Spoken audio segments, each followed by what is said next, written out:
Assalamualaikum dan salam sejahtera. Berita perdana edisi malam ini bersama saya Syahril Sarafuddin dan saya Margaret Gambang. Saksikan paparan utama malam ini. Bajet 2022, cadangan dan harapan rakyat direalisasikan.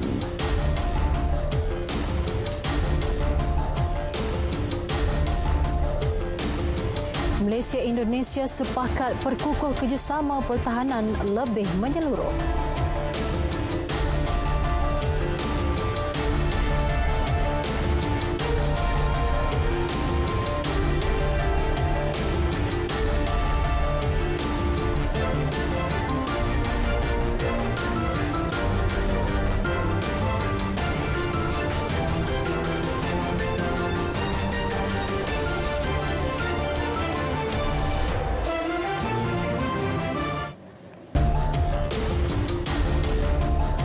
Baik, esok seluruh keluarga Malaysia pasti ternanti-nanti apakah berita yang akan menggembirakan menerusi bajet 2022. Ke arah itu, berapakah pula peruntukan pembangunan dan mengurus negara? Ya, sudah pasti pelbagai inisiatif bakal dirangka setelah negara memasuki fasa endemik.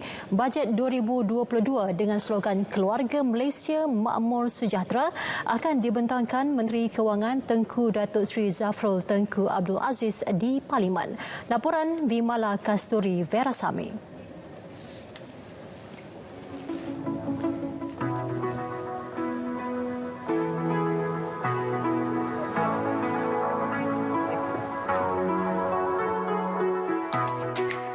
Buat pertama kali dalam sejarah, kenyataan Pra-Bajet 2022 diterbitkan untuk meningkatkan ketulusan proses merangka inisiatif bajet tahunan.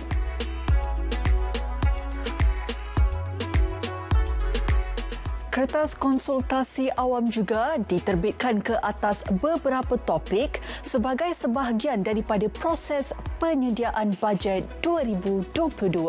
Ini bagi memastikan bajet 2022 telus dan memenuhi keperluan rakyat seiring dengan dasar dan objektif negara. Kita juga berkongsi dengan rakyat bagaimana apakah pemikiran kita mengenai belanjawan, apakah inisiatif-inisiatif yang kita akan fokus dalam belanjawan. Dari senang dia nak bagi pendapat mereka, apa yang mereka perlu. Setakat ini banyak cadangan-cadangan. Isu pengangguran, pembiayaan perniagaan, bantuan kepada sektor pelancongan dan peruncitan antara cadangan tertinggi yang dikemukakan rakyat untuk bajet 2022. Fokus kepada kelestarian dan meningkatkan daya tahan aset alam sekitar juga akan dilakukan sejajar dengan pelepasan sifar bersih. Apabila kita dapat laksanakan ekonomi hijau, contohnya perdagangan karbon, contohnya kita dapat kurangkan pelepasan karbon dan banyak lagi kawasan-kawasan yang dijadikan pemapaman, the sustainability area, ini sebenarnya dapat merancangkan lagi pertumbuhan ekonomi. Bajet 2022 akan dirangka dengan pendekatan menyeluruh sejajar semangat keluarga Malaysia sekaligus memastikan tidak ada sesiapa yang ketinggalan dalam menerima bantuan kerajaan. Perbelanjaan ini juga akan menyokong RM ke-12 dan meneruskan landasan pemulihan. Kita bersama-sama sepakat menjayakan agenda besar pemulihan keluarga kita. Bimala Kasturi Verasami, Berita RTM. Kalau boleh sediakan tapak untuk kami meniaga yang sesuai dengan kami lah. Jadi tarikan juga untuk pelancong-pelancong atau pengunjung kat sini kan, untuk dapatkan macam minuman ke apa-apa kan kat sini. Anak yang pertama dia bagi keutamaan kan, susu, pampers, yang itulah yang kita minta nak dengan musim kita PKP sekarang ni. Semua benda pun terjejas. Yang kita tak ada daya upaya lah, yang lebih kurang macam tu lah, yang tak larat dah. Kalau bantuan makanan ke apa ke boleh juga kot. Sebab dia kalau kewangan tu pun bagi segi makanan je lah. Peluang pekerjaan lah. Kerajaan buka satu jalan untuk orang yang yang grade fresh grade yang faham bahasa Melayu dengan bahasa Inggeris je diberikan keutamaan. So banyakkan tumpuan dekat pusat-pusat bandar sebab senang nak jadi transportation semua. Kembangkan lagi iklan diorang, mungkin daripada media sosial. Diorang boleh letak iklan diorang tu yang diorang perlukan pekerja kan. So dari situ fresh grade ni boleh tahulah yang ada company yang nak pakai.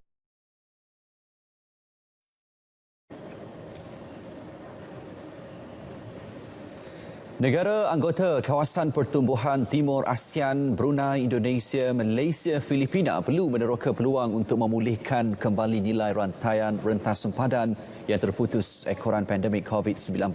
Perdana Menteri Datuk Seri Ismail Sabri Yaakob berkata Malaysia sudah berusaha melaksanakannya kerana menganggap BIMP EAGA sebagai platform penting membolehkan pembangunan serantau lebih seimbang dan inklusif. Jelasnya negara anggota seharusnya meneroka kemungkinan menggunakan pendekatan standard yang membolehkan individu sudah divaksin bergerak bebas dan selamat di sempadan.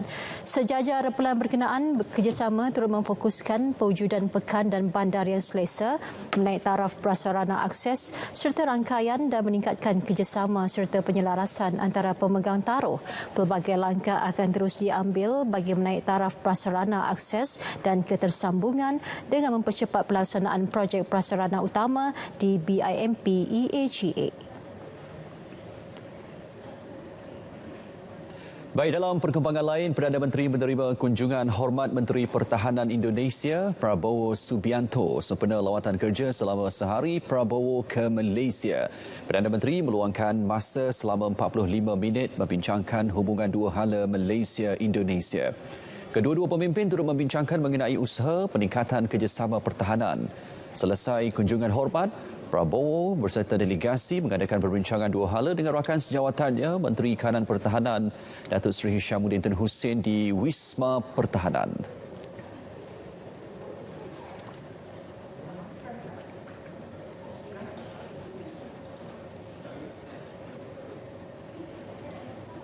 Sementara itu, Malaysia dan Indonesia mencapai kata sepakat untuk mengukuhkan kerjasama pertahanan secara lebih menyeluruh.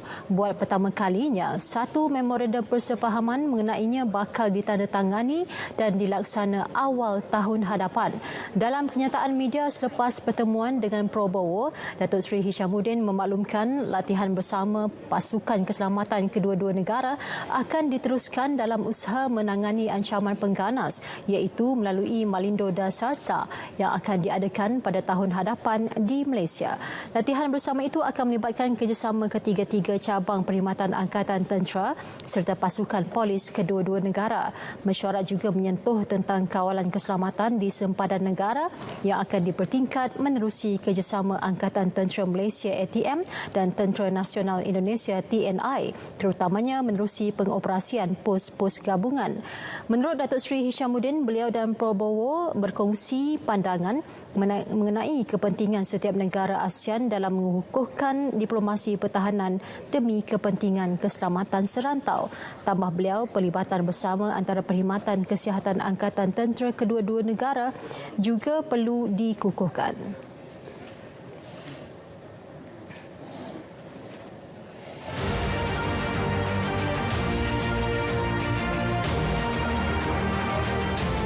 Bajet 2022 untuk keluarga Malaysia. Laporan menyeluruh di Berita Perdana edisi khas Bajet 2022.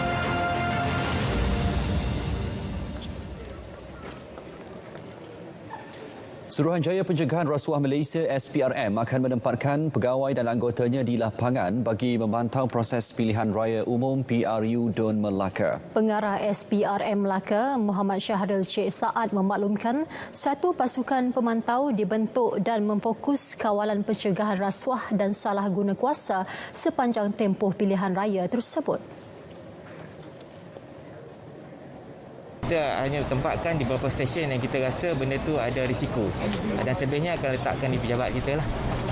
Itu maklumat kita dapat di lapangan. Sebenarnya kita macam saya cakap tadi, kita berkolaboratif dengan pihak enforcement lain termasuk PDRM. Jika maklumat itu sahih, dia akan datang kepada SPRM untuk dibuat maklumat dan aduan. Beliau berkata demikian kepada pemberita di Alai. 6,377 kes baharu COVID-19 dilaporkan hari ini. Manakala 94.9% populasi dewasa negara telah lengkap menerima vaksin setakat semalam. Kita ikuti data harian dan kumulatif vaksinasi mengikut negeri.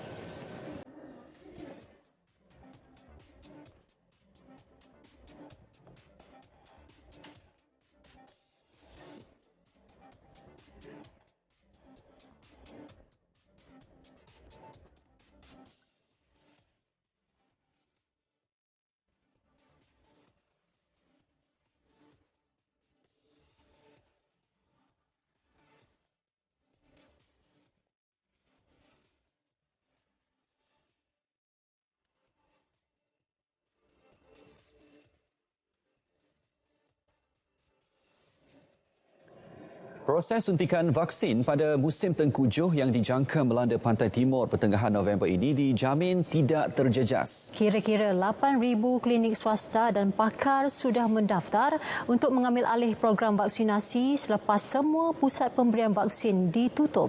Kementerian Kesihatan juga yakin dapat melengkapkan proses suntikan vaksin bagi golongan remaja pada 21 November.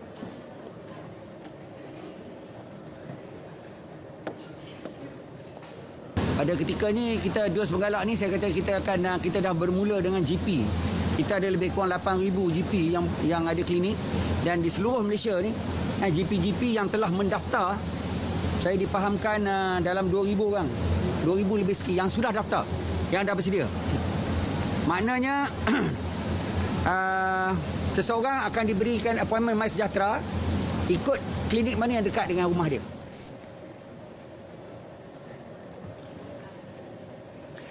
Baik, henti stigma TB penyakit santau.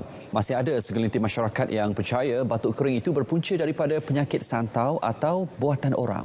Ya, ikuti laporan disediakan wartawan Suhail Matnor.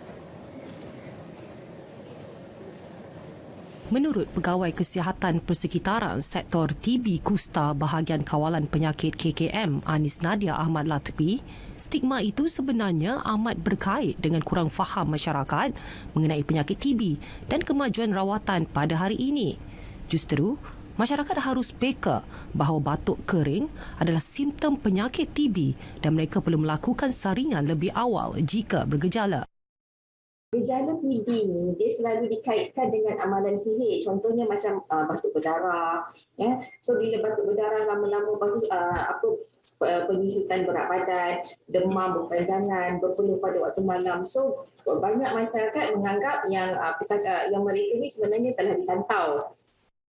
Tambahnya, akibat takut stigma sekiranya disahkan menghidap TB, ada individu memilih untuk tidak mendapatkan saringan dan rawatan di klinik kesihatan, sebaliknya berpaling kepada rawatan tradisional dan alternatif. Hal ini menyebabkan tempoh kelewatan diagnosis bertambah dan rawatan awal tidak dapat dimulakan. Risikonya, pesakit TB kekal aktif selain turut menyebarkan kuman TB pada orang sekeliling. Sebenarnya ada sebuah badan bukan kerajaan iaitu Malaysia Association for the Prevention of Tuberculosis atau nama ringkasannya MAPTB. MAPTB ini dia membuat pengesanan kes melalui program saringan dalam komuniti. Lepas tu dia membantu KKM dalam memberikan kaunseling dan nasihat kepada pesakit yang cicit rawatan dan engkau rawatan TB ini. Lepas tu mereka juga memberikan pendidikan kesihatan dan advokasi kesihatan kepada komuniti. Dan MAPTB ini juga dia memberikan alam rawatan yang berbentuk RM2 lah kepada pesakit yang kurang berkemampuan yang berjaya menghabiskan rawatan. TB boleh diibaratkan api dalam sekam. Kesannya besar ke atas pesakit sama ada dari segi fizikal, mental mahupun sosial. Namun perlu diingat, penyakit berjangkit ini boleh dicegah dan dirawat lebih awal. Justru, formula terbaik menghentikan dan mengawal jangkitan TB dengan memberi rawatan awal melalui konsep tampil, kesan dan rawat. Suhail Muhammad Nur, Berita RTM.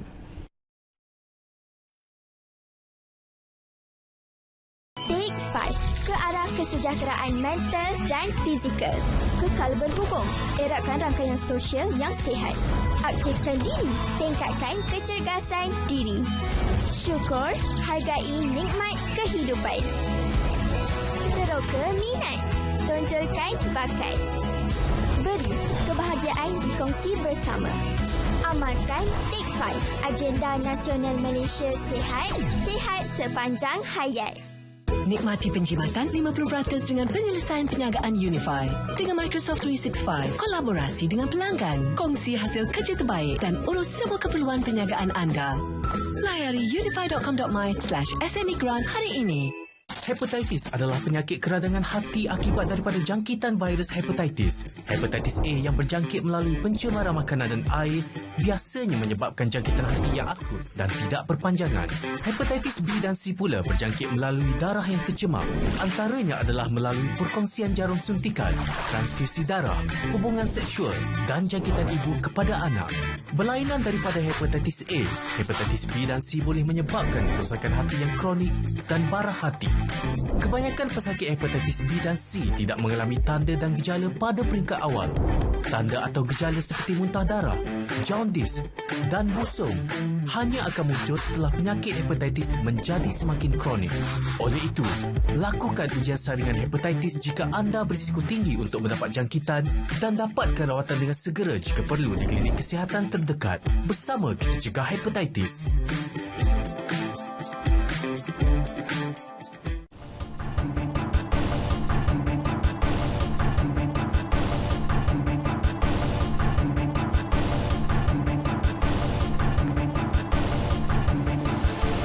Lebih 225 bilion ringgit hasil diperoleh Kerajaan Persekutuan sepanjang tahun lalu. Jumlah itu 14.9% atau 39.34 bilion ringgit lebih rendah berbanding tahun sebelumnya. Menurut laporan Ketua Audit Negara mengenai penyata kewangan Kerajaan Persekutuan serta pengauditan pematuhan Kementerian dan Jabatan Persekutuan 2020, perbelanjaan mengurus turun 14.7% kepada 224.6 bilion ringgit. Turun 55.7%, lebihan hasil berjumlah 0.475 bilion ringgit. Perbelanjaan pembangunan juga turun 2.813 bilion ringgit untuk tempoh yang sama. Tahun lalu 39.019 bilion ringgit dibelanjakan untuk COVID-19. Secara keseluruhan, defisit 87.645 bilion ringgit direkodkan dengan nisbah kepada KDNK pada kadar 6.2%. Tahun lalu hutang persekutuan berjumlah 62.1% daripada KDNK. Negara masih mampu menampung perbelanjaan pembangunan tahun hadapan meskipun terpaksa meningkatkan kadar hutang. Pengerusi Institut Penyelidikan Ekonomi Malaysia MIER, Tan Sri Dr. Sulaiman Mahbub berpendapat peruntukan besar di bawah bajet 2022 perlu bagi memastikan usaha pemulihan dicapai, terutama melibatkan aspek kesejahteraan dan kesihatan. Banyak kita guna untuk pembangunan yang boleh meningkatkan daya pengeluaran negara, meningkatkan produktiviti, meningkatkan kaki tangan pekerja yang berterlatih, universiti dan sebagainya. Juga kesihatan, membaiki kesihatan dan sebagainya. Dan dalam masa yang kedua sekarang, oleh kerana kedudukan kita terdesak oleh kerana COVID, kalau kerajaan minjam untuk membeli ubat-ubatan, tak salah. Ini wajib. Ini hak rakyat. Pengarah Eksekutif Pusat Penyelidikan Sosioekonomi SERS, Lee Heng Gyu pula mencadangkan agar program bantuan tunai diperhalusi.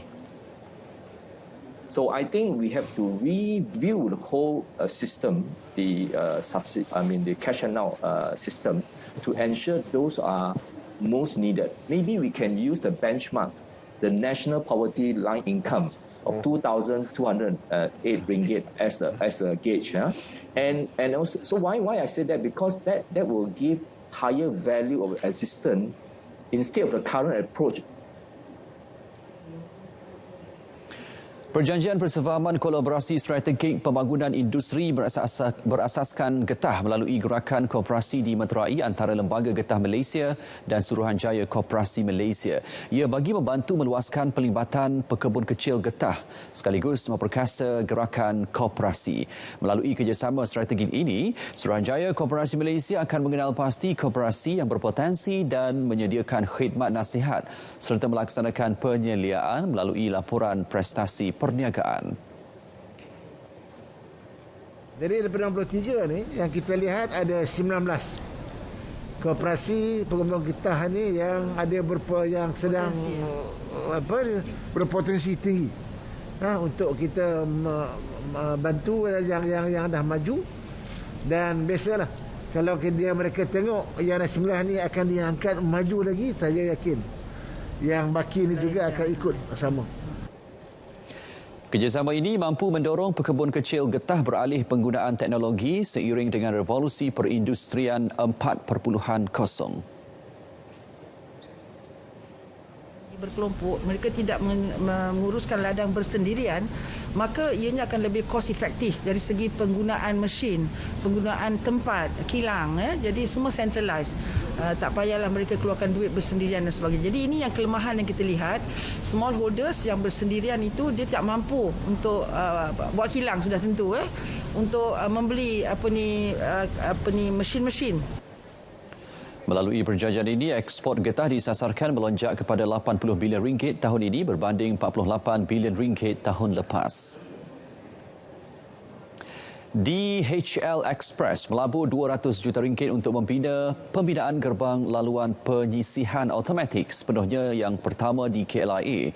Gerbang ini dijangka dapat meningkatkan kapasiti pemprosesan penghantaran sebanyak lebih 400% dan ia dijangka siap menjelang suku pertama 2023. Menurut Ketua Setiausaha Kementerian Pengangkutan Dato' Isham Ishak, usaha ini bertepatan dengan usaha menaik taraf Malaysia sebagai hub pengangkutan dan logistik menjelang 2025.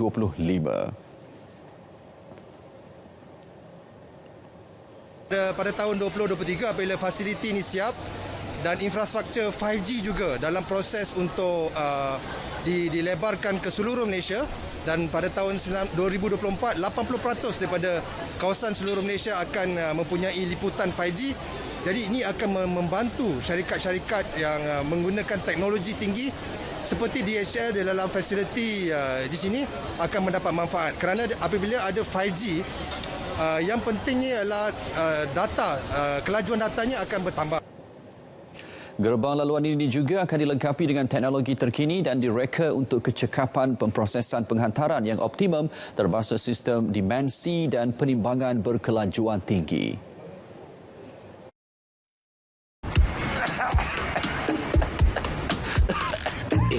Bahaya ni. Dah lama ke batuk? Seminggu. 2 minggu lebih. Demam. Kurang selera makan. Berpeluh pada waktu malam. Susut berat badan. Batuk berdarah.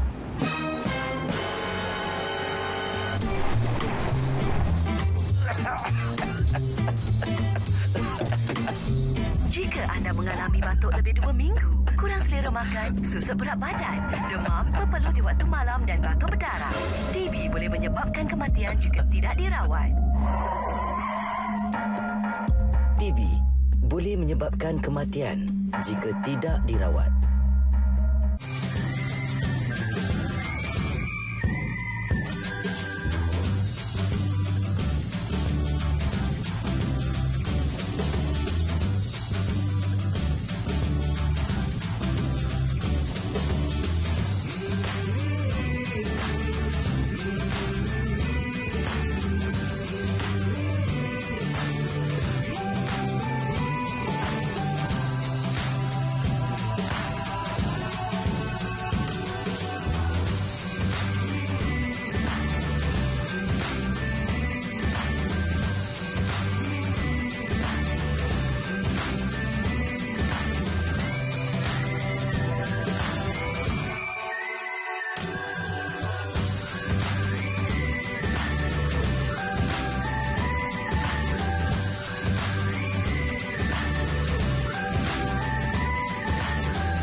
Hepatitis adalah penyakit keradangan hati akibat daripada jangkitan virus hepatitis. Hepatitis A yang berjangkit melalui pencemaran makanan dan air biasanya menyebabkan jangkitan hati yang akut dan tidak berpanjangan. Hepatitis B dan C pula berjangkit melalui darah yang tercemar. Antaranya adalah melalui perkongsian jarum suntikan, transfusi darah, hubungan seksual dan jangkitan ibu kepada anak. Berlainan daripada hepatitis A, hepatitis B dan C boleh menyebabkan kerosakan hati yang kronik dan bara hati. Kebanyakan pesakit hepatitis B dan C tidak mengalami tanda dan gejala pada peringkat awal. Tanda atau gejala seperti muntah darah, jaundice dan busung hanya akan muncul setelah penyakit hepatitis menjadi semakin kronik. Oleh itu, lakukan ujian saringan hepatitis jika anda berisiko tinggi untuk mendapat jangkitan dan dapatkan rawatan dengan segera jika perlu di klinik kesihatan terdekat. Bersama kita cegah hepatitis.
Bersua kembali, 78 projek perumahan swasta meliputi kira-kira 17,000 unit rumah dan hampir 12,000 pembeli telah disahkan sebagai terbengkalai di Semenanjung Malaysia. Kementerian Perumahan dan Kerajaan Tempatan menyasarkan 7 daripada projek terbengkalai itu dipulihkan tahun ini menerusi pendekatan rundingan, mudah cara dan penguatkuasaan.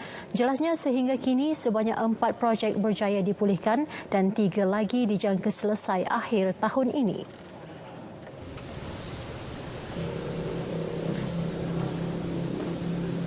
Keseluruhan projek-projek yang akan dapat dipulihkan semula sebanyak 7 projek. I give you the whole numbers, kind of confusing. Pada awal tahun 82. So dari 82 ni 7 berjaya. Menjadikan lebih kurang 75. Tapi setakat ni masih 78. Ada 2 lagi yang belum. Dan 7 ni adalah sasaran pada tahun ini. Manakala ada 15 lagi sedang dalam peringkat pemulihan di peringkat fasa-fasa yang berbeza-beza. Beliau meninjau dan mengumumkan langkah pemulihan projek perumahan swasta yang terbengkalai di Taman Selayang Mutiara, Selayang. Isu sisa radioaktif terkumpul di kilang Lynas. Kerajaan masih berpendirian bahawa pemindahan sisa radioaktif terkumpul boleh disegerakan dengan syarat pembinaan kemudahan pelepasan kekal PDF dipercepatkan. Jelas Menteri Sains, Teknologi dan Inovasi Datuk Seri Dr. Adham Baba, sebelum kelulusan pembinaan PDF diberi, Lembaga Pelesianan Tenaga Atom LPTA mensyaratkan supaya 2 aspek penilaian utama dipatuhi. Baik, ini meliputi penilaian kesan radiologi RIA dan penilaian impak alam sekitar EIA. Kemudahan pelepasan kekal atau Permanent Disposal Facility ini telah dikenal pasti di kawasan perindustrian Gebeng dan kini sedang dalam proses penilaian sebelum diberikan kelulusan pembinaannya. Ukuran kebimbangan yang wujud berkenaan dengan risiko banjir di kawasan sekitar kawasan perindustrian Gebeng. Pelbagai penilaian awal di atas laporan RIA telah diterima pada bulan September 2021 dan telah dilakukan. Daripada penilaian awal itu didapati tapak cadangan baharu pembinaan PDF diklasifikasikan sebagai kawasan berisiko rendah dilanda banjir.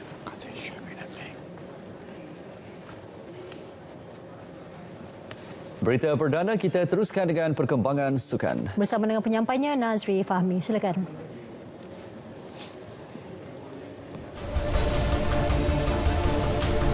Harimau muda terus mengaum di bumi Mongolia. Reaksi Manaiki datang untuk lunaskan janji.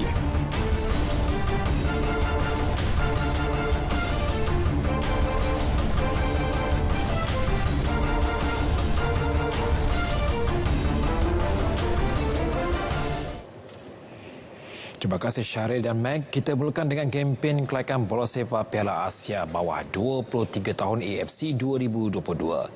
Skuad muda negara mencerahkan peluang untuk menjuarai saingan kumpulan J apabila membenam tuan rumah Mongolia 1-0 pada aksi kedua pagi tadi. Nur Azfar Fikri Azhar sekali lagi menjadi wira negara dengan menanduk masuk jaringan tunggal perlawanan pada minit ke-40 sekaligus menyaksikan skor kendalian Brad Maloney itu menghuni tangga teratas dengan 6 mata. Laporannya bersama Azizi Harun.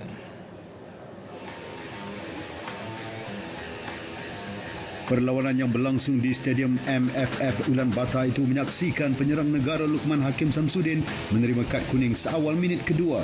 Permainan seimbang ditunjukkan kedua-dua pasukan pada 10 minit pertama permainan.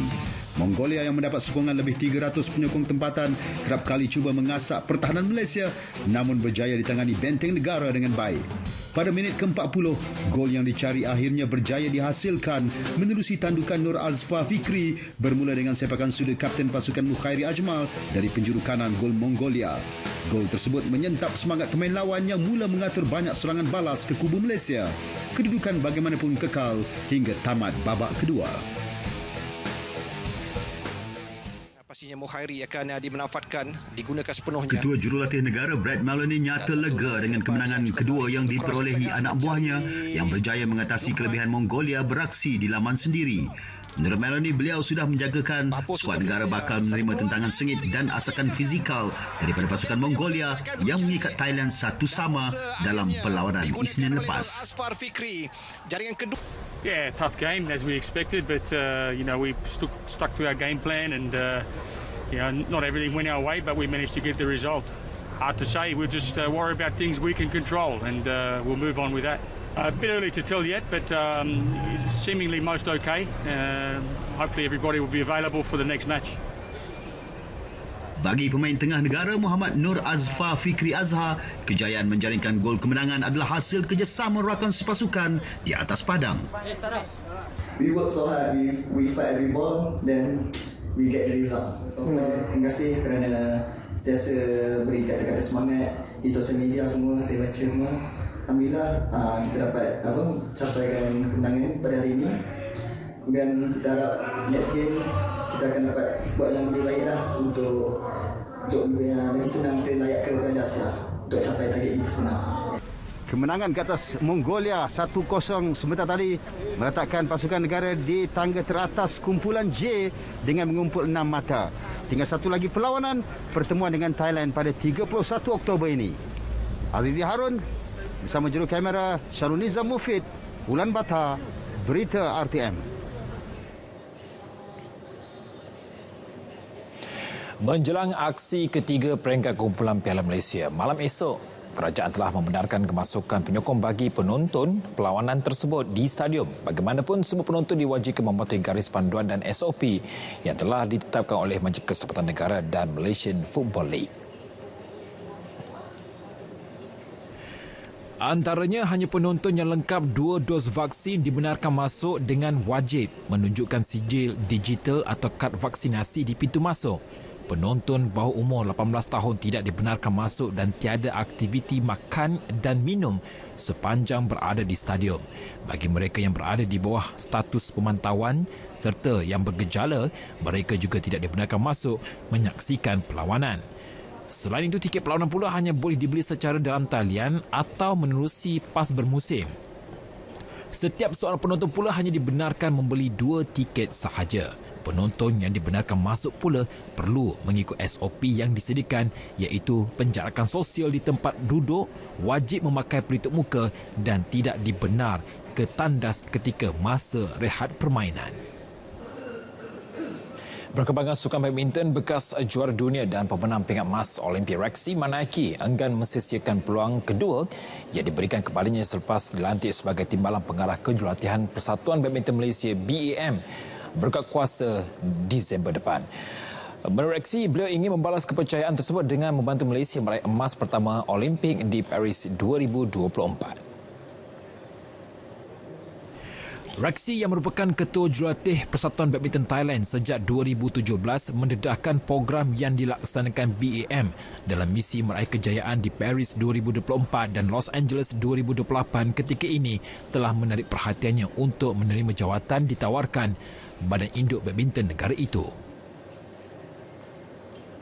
Jadi itu program-program yang membuat saya tu sangat tertarik untuk menerima tawaran dari BAM, karena di situ saya mau punya kesempatan untuk berbuat lebih banyak lagi lah, untuk bisa tercapai hasrat saya untuk bisa memberikan medali, at least memenangkan pingat emas.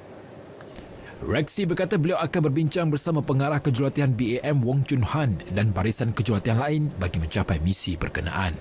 Jurulatih berusia 53 tahun itu semua ini pernah bersama BAM dengan membimbing bergu negara dari 2005 sehingga 2012. Antara produk yang pernah dilahirkan adalah bekas pasangan nombor 1 dunia Koo Keng Kiat dan Tan Bung Hyong.